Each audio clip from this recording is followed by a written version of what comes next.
Então, aqui tem uma situação, problema, que nós vamos resolver lá no final, tá? Eu joguei ela lá no final também para a gente resolver. Uma paciente de 42 anos realizou exames de ultrassonografia e, em seguida, punção aspirativa com agulha fina. O resultado do exame de ultrassonografia apresentou nódulo fixo de 6 centímetros e linfonodo axilar homólogo ao da mama, com características metatáticas, né? Porém, móvel.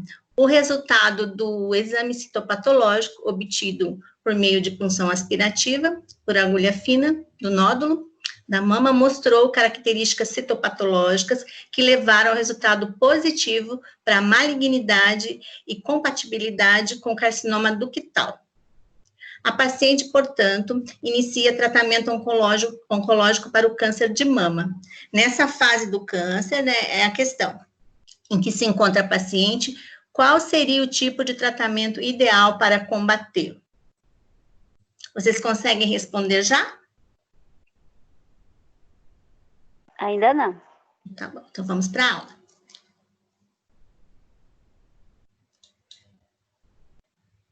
Então, o que tem que ser realizado para dar início, né, ao combate ao câncer, né? O diagnóstico precoce, ele está intimamente, né, relacionado ao sucesso do tratamento. Todos nós sabemos. Boa noite, Adilson.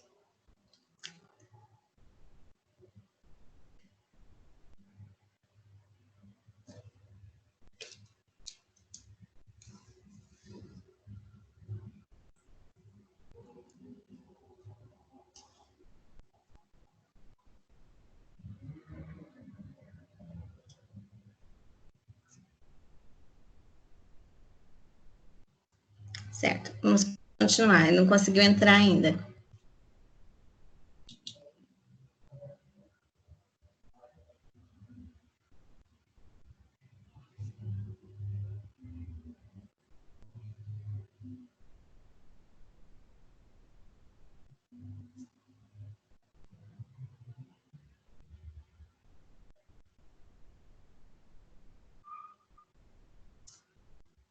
Então, nós sabemos, repetindo, que o diagnóstico precoce, ele está intimamente relacionado ao sucesso do tratamento.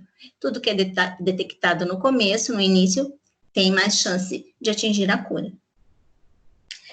É preciso detectar as lesões ainda no estágio pré-cancerígeno ou na fase cancerígena, quando o câncer ainda não está limitado apenas no órgão de origem, ele não desenvolveu a invasão de outros órgãos, que é a metástase.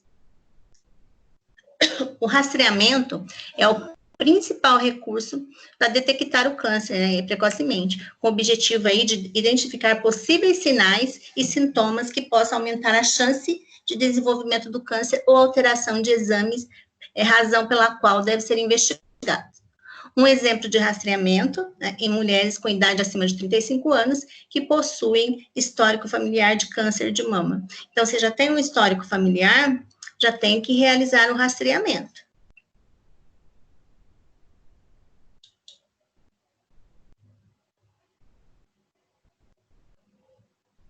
Boa noite, Adilson. Boa noite, estou atrasado. Eu comecei agora a aula, tá? Comecei a gravação agora. Tá bom, obrigado. Nada.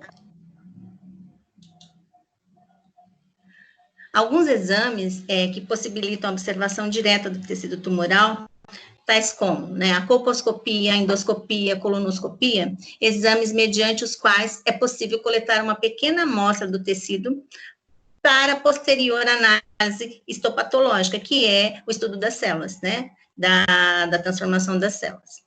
Então, endoscopia é o trato digestivo, colonoscopia também a parte, como se diz, na região, no reto, né, colono, e a colposcopia no caso depois de um Papa Nicolau, qualquer alteração, a mulher já é encaminhada para uma colposcopia. Exames de imagem, né, como as radiografias, ecografia, tomografia, ressonância, né, magnética e mamografia, possibilitam aí a visualização da massa tumoral no tecido ou no órgão, sendo, no entanto, necessário um exame histopatológico para se obter um diagnóstico mais preciso. Então, são exames, né, que detectam, mas tem que saber, né, também que tipo de célula, né, qual foi a transformação, como que tem que fazer um exame de tecido, de células, tem que ir para anátomo. Nós sabemos que tem exames que são desconfortáveis, mas tem que ser realizado aí, rotina, né? A mulher, né, enfim, depois aí dos 45 anos, já é indicada aí a mamografia anualmente. E o Papa Nicolau, né, também. E mulheres que fazem uso de DIU, dispositivo intrauterino, a cada 6 meses.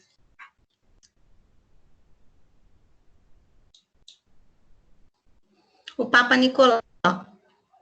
Posso fazer uma pergunta? Pode fazer, Adilson.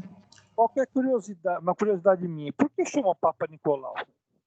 Então, sempre que tem um evento, um exame, uma coisa extraordinária, se coloca o nome do autor. Então, provavelmente é o idealizador, né? Quem idealizou, quem proporcionou o primeiro exame, né? Ele idealizou, então vem o sobrenome dele, Papa Nicolau, ou o nome. Quer escutar aula? Não, quer Oi? aula. Que tem aula com você? Sim. Tá bom, obrigado. É quem idealizou. Não sei se vocês não... vocês não, a enfermagem que vai ter saúde da criança, tem a escala de Apgar, né? Que é no primeiro e no 5º minuto. Também tem o nome de quem idealizou, que é a Virginia Apgar. Então, eles colocam os nomes. Tá bom? Vou. É que eu tô com dó. Tem que pôr na água, senão ela não vai virar. Eu sei, eu vou pôr. Então, vamos continuar. O Papa Nicolau, ele é um exame preventivo, né? O Papa Nicolau, ou citologia oncótica, né? Mas o Papa Nicolau foi quem idealizou, quem inventou. É um exame preventivo, né? Que todas as mulheres adultas, né? E também adolescentes, né? Principalmente as adultas, devem fazer periodicamente, e tem por finalidade o exame ginecológico realizado pela técnica de citologia cérvico-vaginal, em que a ginecologista ou o enfermeiro, né, coleta com uma espátula de aire, né, e uma escova cervical, o material do colo do útero para posterior análise histopatológica, com o objetivo de prevenção do câncer e do colo uterino.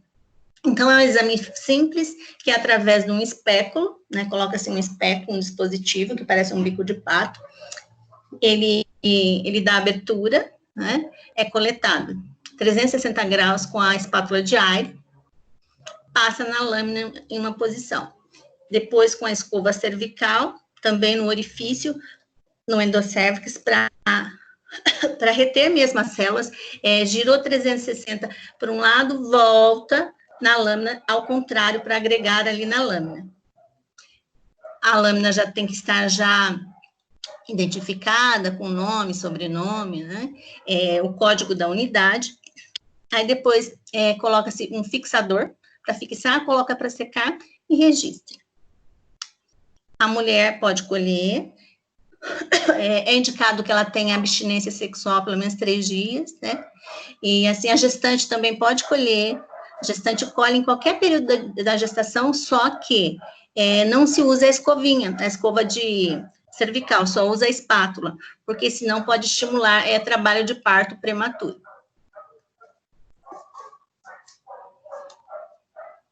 Tem mulheres que acham desconfortável também o exame, ele assim, não é muito desconfortável, né, é suportável, e é necessário, certo? É insuportável, isso. Nossa, é muito ruim pro... É que, na verdade, tem que ser um ambiente calmo, que tem toda a anamnese, a entrevista antes do exame, não é isso? Aí, sim, na hora do exame tem que estar tranquila, enfim, né? Sempre, mas dá vergonha, né? Dá uma vergonha, nem que seja com mulher, né? Às vezes o desconforto é porque a mulher, por vezes, ela não relaxa, não acontece um relaxamento, né? Ela trava, exato, então aí fica mais desconfortável. Porque, exatamente, de um modo ou de outro, é um procedimento que invade, né? Invade. Correto. Certo? Isso é. Então, a biópsia é um dos recursos mais utilizados aí para análise histopatológica, né, que pode acontecer por meio de uma incisão ou punção aspirativa, a partir da qual, então, o material é coletado e examinado. A punção é um recurso muito utilizado para a detecção do câncer de mama. É uma punção aspirativa com agulha fina, que vocês viram no começo da aula sobre a situação problema.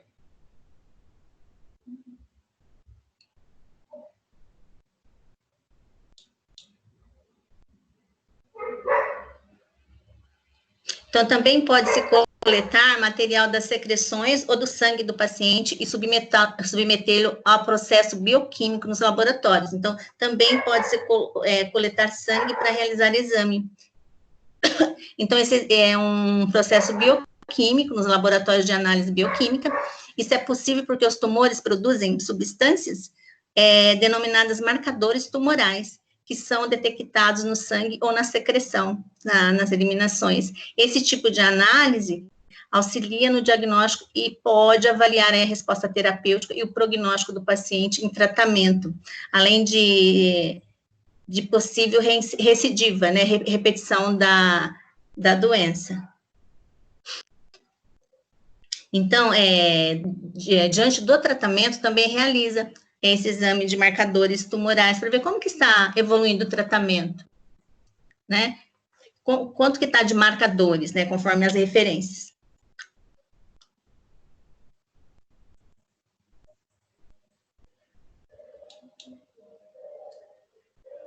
A cirurgia e a terapia biológica mediante imunoterapia, que vocês vão ver mais à frente. A quimioterapia é sistêmica, né, utiliza a administração de fármacos antineoplásicos, denominados quimioterápicos, e é realizada com intervalos periódicos, dependendo da fase do câncer. Então, é assim, de repente tem um paciente que ele tem que ir 2 vezes na semana, ou 1 vez por semana, então é de acordo com a evolução da doença. É utilizada como foco na redução do tumor, quando este não apresenta, né, a possibilidade de extração cirúrgica no momento, ou cuidados paliativos, causando a sua diminuição até ser possível a extração. Então, se não tem condição de realizar a cirurgia no momento, entra o quimioterápico para inibir, né, para diminuir para posterior cirurgia.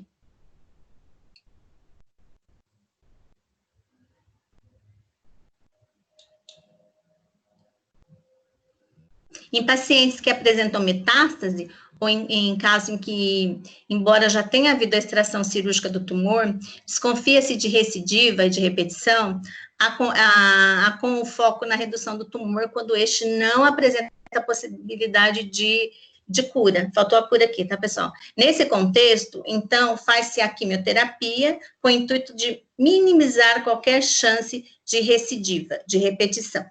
Nos casos de leucemias, linfomas, câncer de testículos, além de servir como adjuvante nos tratamentos cirúrgicos e radioterápicos.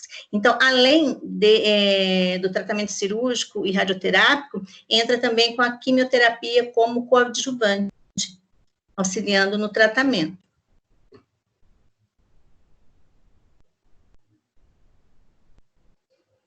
É difícil, pessoal, o paciente em tratamento com câncer?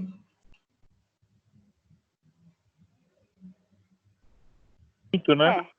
É difícil. Difícil. Porque é o que relata. Tem que haver, né, consultas de rotina, rastreamento, porque é uma doença, por vezes, silenciosa, ela não apresenta sinais e sintomas. Quando apresenta, já está em fase, né, terminal. Verdade.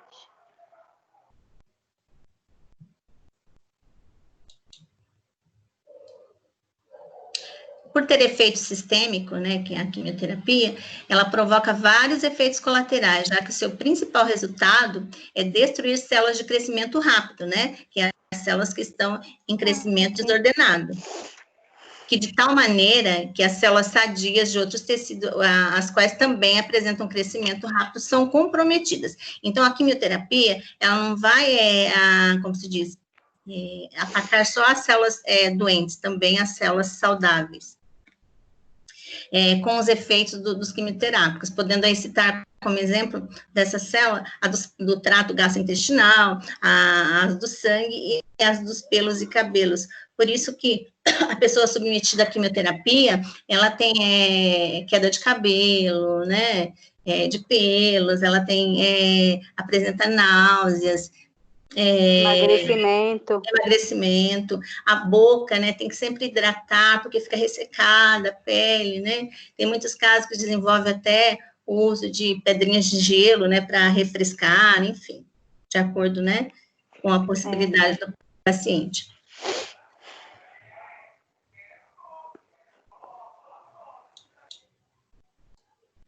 Aí, saindo da quimioterapia, nós vamos entrar na radioterapia. A radioterapia, ela é utilizada para tumores bem localizados, sem metástase e sem invasão de linfonodos regionais, sendo assim considerado um tratamento local. Utiliza-se de equipamentos e técnicas variadas de irradiação ionizante que provocam o dano no ácido desoxirribonucleico, o DNA das células cancerosas, impedindo aí sua proliferação. Então, ela é de efeito local. Também tem como se diz, os efeitos, né? Pode haver escurecimento da pele, enfim, algo específico parecido com queimadura, enfim. Isso é feito com equipamento? Com equipamento. Ele é localizado. Ele tem um material que ele solta, como se diz, libera radiação ionizante, íons, que ele vai em células localizadas. Então, ele vai girando, né, e vai matando as células, né, ele passa pela primeira camada da pele, epiderme, derme, ele atravessa até o local. Né?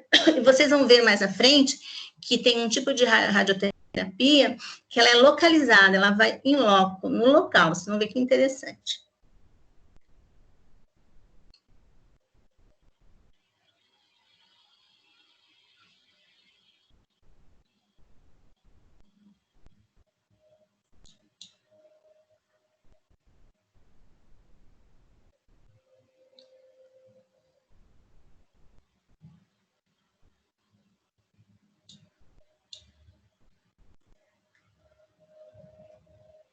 O paciente que ele recebe a quimioterapia, a radioterapia, ele tem que ficar em repouso por alguns minutos, né, porque ele libera, né, radiação. O profissional que atende tem que usar os EPIs, os aventais, enfim, tem que ser bem paramentado para não, né, haver aí irradiação. As áreas que receberão a irradiação são as comprometidas pelo tumor, sendo nesse sentido cuidadosamente demarcadas, né, para receberem a irradiação sem comprometer as áreas sadias. Geralmente, as sessões duram em torno de 5 a 20 minutos, dependendo do tipo do tumor, e podem ser associadas ao tratamento cirúrgico ou quimioterápico, que foi o que nós falamos nos slides anteriores. O efeito colateral mais comum da radioterapia são as lesões na pele, da região que sofre as irradiações. Então, ela fica escurecida, descamada, com um aspecto que parece que foi queimada.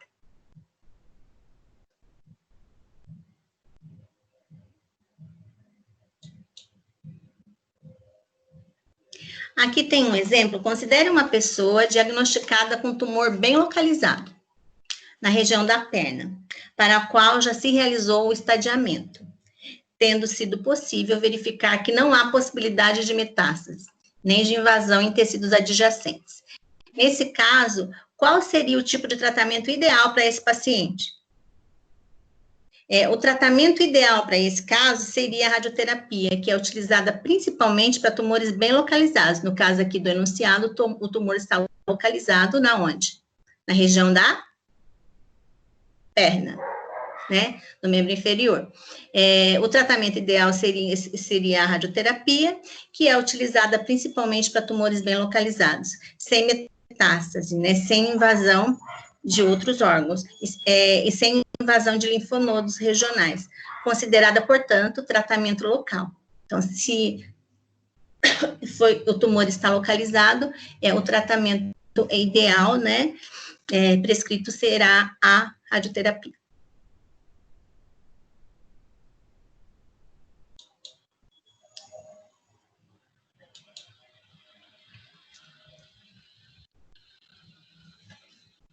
Aí, saindo a braquiterapia também é uma radioterapia, que eu falei para vocês, que ela é localizada.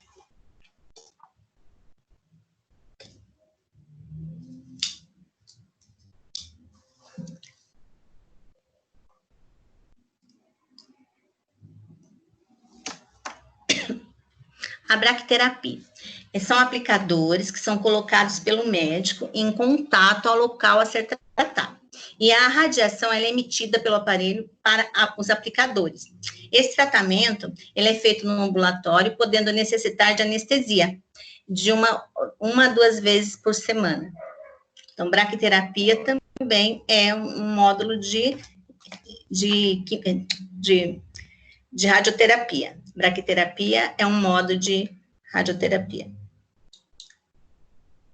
Aí, dependendo do tumor e da anatomia do paciente, pode ser utilizados diversos dispositivos, que são catéteres e aplicadores para o tratamento, sendo que alguns necessitam de sedação. A sedação é realizada para evitar desconfortos no momento da colocação desses aplicadores. A fonte de radiação, ela vai sair do aparelho, ela percorre os catéteres que são ligados aos aplicadores e irradia próximo à área a ser tratada. Depois, a fonte retorna ao aparelho fazendo o mesmo trajeto. Não se preocupe, né, com o tratamento, o paciente não sai transmitindo radiação.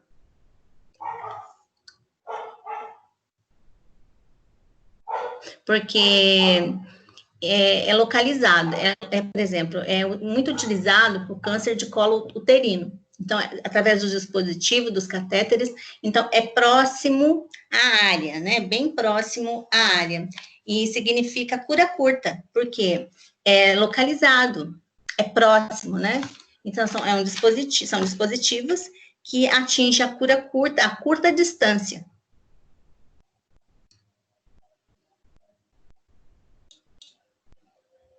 Aí tem as etapas, né, desse tratamento. A primeira etapa, né, é a consulta médica, semelhante à da radioterapia externa, essa é interna, e a braquiterapia interna, a radioterapia externa.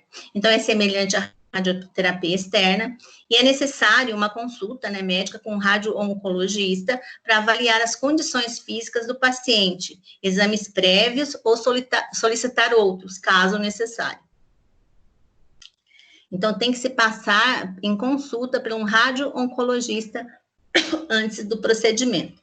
Na segunda etapa, que é a consulta de enfermagem. A consulta de enfermagem tem por objetivo orientar o paciente sobre os cuidados que ele deve ter antes de cada sessão e ao final do tratamento. E as orientações serão de acordo com o tipo de aplicador utilizado.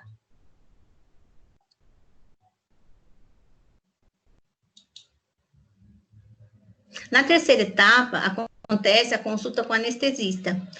Procedimento com sedação tem que ter, né, a consulta, né, com o anestesista.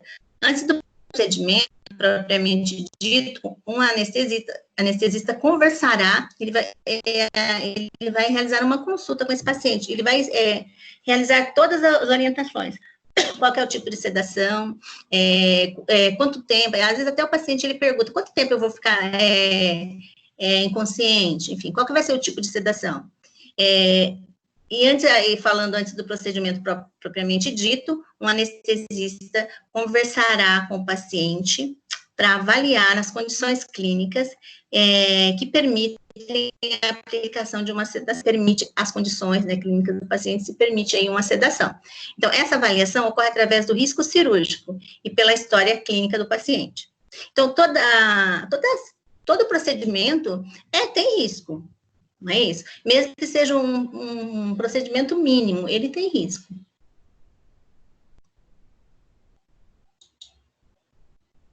Na quarta etapa. A quarta etapa acontece o planejamento e procedimento do tratamento.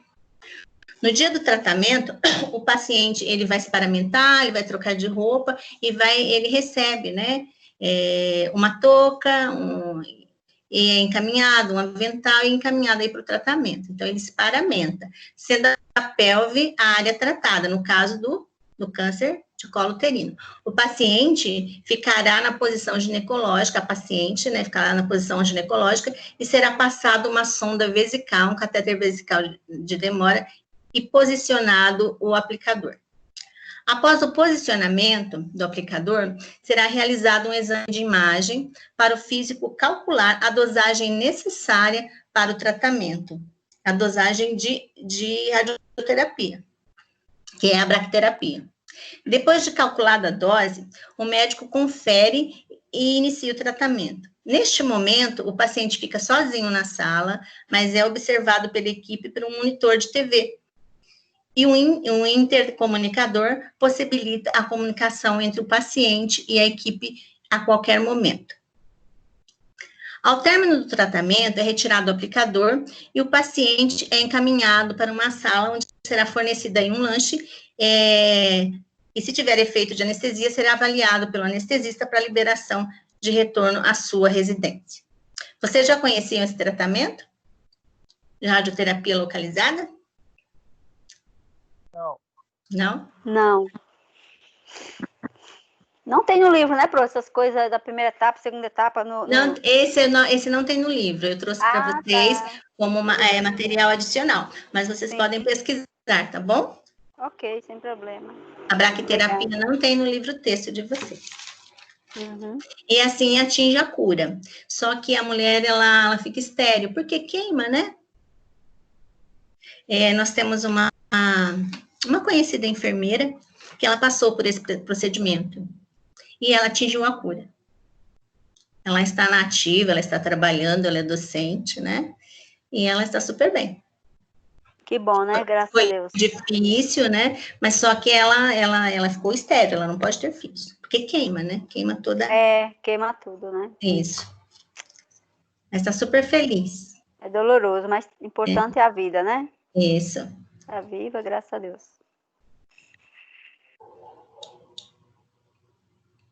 E por fim, nós falamos aí da quimioterapia, da radioterapia, da bracterapia, e por fim, ao tratamento cirúrgico, né?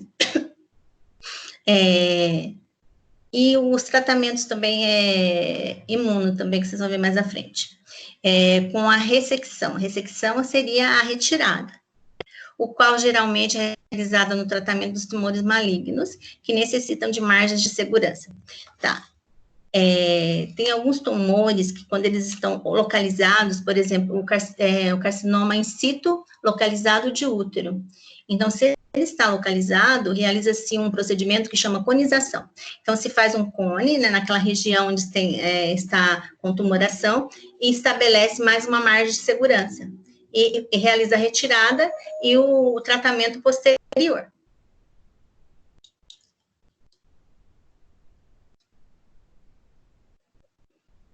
Aí falando aqui sobre as margens de segurança, sempre tem que ter uma margem de segurança. De repente, se for um tumor de pele, de face, né, o médico, ele estabelece a margem de segurança com todo o cuidado para não ter que realizar enxerto, que pode ter rejeição, enfim.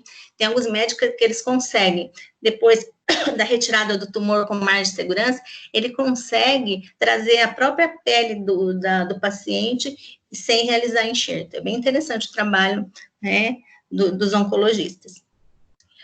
Ou seja, a retirada de tecidos próximos do local do tumor, que até mesmo a extração aí de linfonodos regionais, com o intuito aí de descartar a possibilidade de recidiva, que são as repetições e metástases.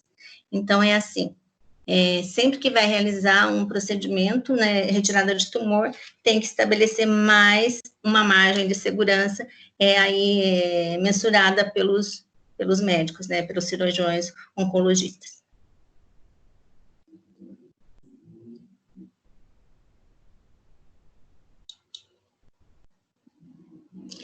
Também existe o tratamento por terapia biológica, ou imunoterapia, que promove aí a estimulação da resposta imune para agir com eficácia na destruição de células cancerosas. Alguns fármacos ou substâncias são utilizados nessa terapia, dentre os quais podem citar aí como exemplo os estimulantes, os intensificadores e os restauradores de função imunológica. Então, tem estimulantes e intensificadores e os restauradores, tá difícil, hein? Da produção imunológica, razão pela qual são denominados aí imunomoduladores. Imunomoduladores, são eles, levamisol, isoprinosina, BCG e vacinas de células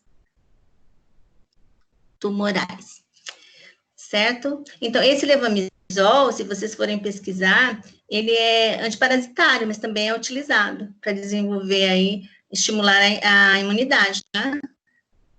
A BCG também, que é a vacina BCG. Tem alguns cânceres que é utilizado, né, para desenvolver a imunoterapia biológica. Então, eles modulam, imunomoduladores, eles modulam, né?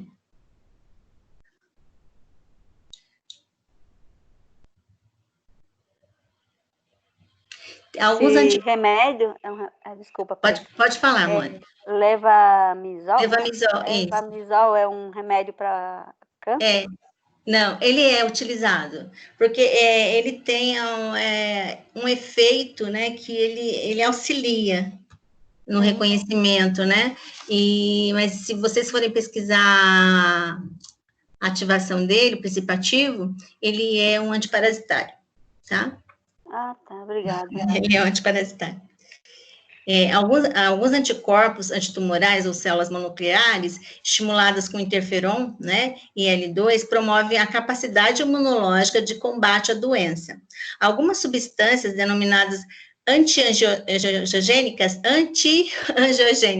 induzem as células neoplásicas à morte por falta de nutrientes. Então, as nossas células e as neoplásicas, elas precisam de nutrientes, de O2. Então, eles vão lá e inibem, então essas células, elas morrem por falta aí de nutrientes. Então, em razão de bloquearem a angiogênese, né, tumoral, que é a multiplicação celular, tá? Tumoral. Então, eles vão lá e bloqueiam, né, por falta de, eles não liberam os nutrientes para alimentar essas células. São exemplos aí, são medicamentos caríssimos, viu, pessoal? Aqui, ó, esses medicamentos, eu trabalhei na auditoria da Unimed, e são caríssimos esses medicamentos. Então, tem que fazer conta de dosagem, porque às vezes os prestadores de serviços, eles usam uma fração do frasco, mas eles cobram do paciente o frasco inteiro. E, de repente, ele abriu-se um frasco, mas ele não usou só naquele paciente, ele usou em outros pacientes também, pela dosagem. E são medicamentos de R$6.000, de R$10.000, são medicamentos caros. Né? Quando eu estava na graduação, e aí a gente ia para campo de estágio, aí o pessoal comentava, gente, tem medicamento que não pode deixar, né, não acontecer nada, porque é caríssimo, então a gente já ficava preocupado em pegar um medicamento desse e acontecer um acidente, né, e esses medicamentos, os antineoplásicos e os quimioterápicos, eles são da competência do enfermeiro, o enfermeiro que prepara, encapela, o enfermeiro que administra, é da competência do enfermeiro, não é do auxiliar do técnico, não. Então, são esses aqui, ó, Bevacizumab, Cetuximab, Gefidinib, são esses medicamentos, assim, com esses nomes diferentes mesmo, Erlotinib. Então, são medicamentos caríssimos. O governo deveria fornecer, né? Então, o governo fornece. Ah, tá. Para a rede pública, ele fornece. Agora, eu trabalhava em convênio, eu trabalhava na Unimed. Ah, então, entendi. A Unimed, ela tinha os prestadores de serviço. Então, os pacientes da Unimed iam até essa clínica realizar aí a quimioterapia. E pagava super caro, né? E eles super faturam, eles pegam um frasco lá de tal medicamento e usam em 3 pacientes, e cobra de cada paciente um frasco inteiro, que é caríssimo. Que absurdo, né? Por isso que eles são ricos. Aí a gente está falando, né? Aí tinha as reuniões de auditoria, e a gente ia lá e glosava, não pagava, aí tinha as reuniões, né? Você tem que fazer conta do medicamento, a miligramagem que o paciente usou, né? Enfim.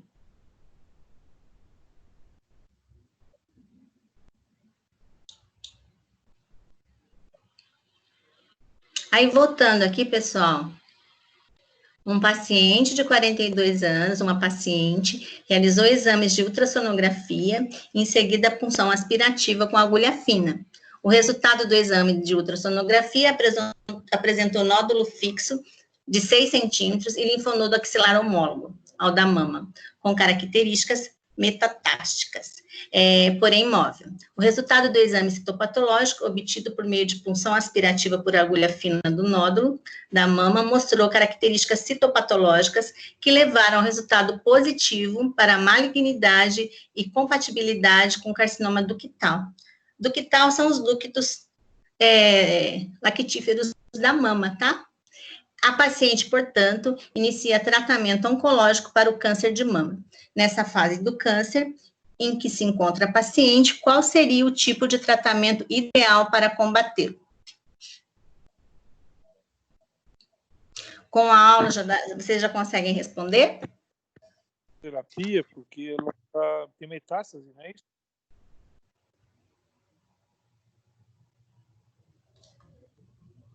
Oi? Mais alguém, pessoal?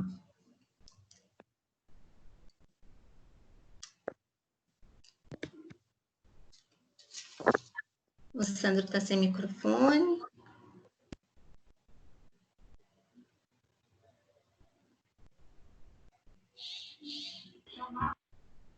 Professora, seria a radioterapia por ser... não sei explicar. Só um pouquinho. A gente vai responder.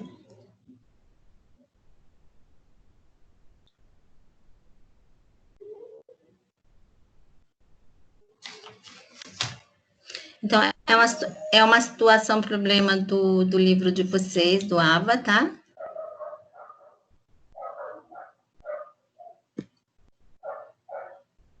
O Adilson disse que era quimioterapia, Adilson?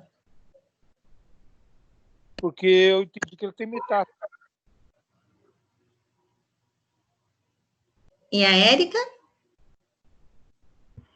Pro, como é no local, eu achei que poderia ser a radioterapia, no ducto. Mas ele não está localizado, ele já tem metástase. Ah, tá. Então não seria, né?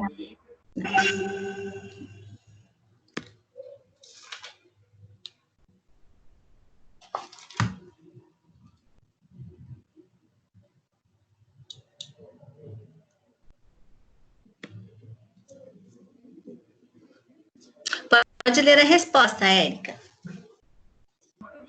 Nesse caso, o tratamento ideal seria a quimioterapia, uma vez que corresponde à ação sistêmica de fármacos, fármacos quimioterápicos, que tem como foco a redução do tumor, quando este não apresenta possibilidade de extração cirúrgica. Nesse sentido, causa-se a diminuição do tumor até a possível e a sua extração. Nesse caso, de presença da metástase, garante seu efeito em todos os locais em que houver células cancerosas e minimiza qualquer chance de recidiva. É isso? Isso. Então, essa seria a resposta diante da situação, né, da paciente. Alguém quer perguntar alguma coisa?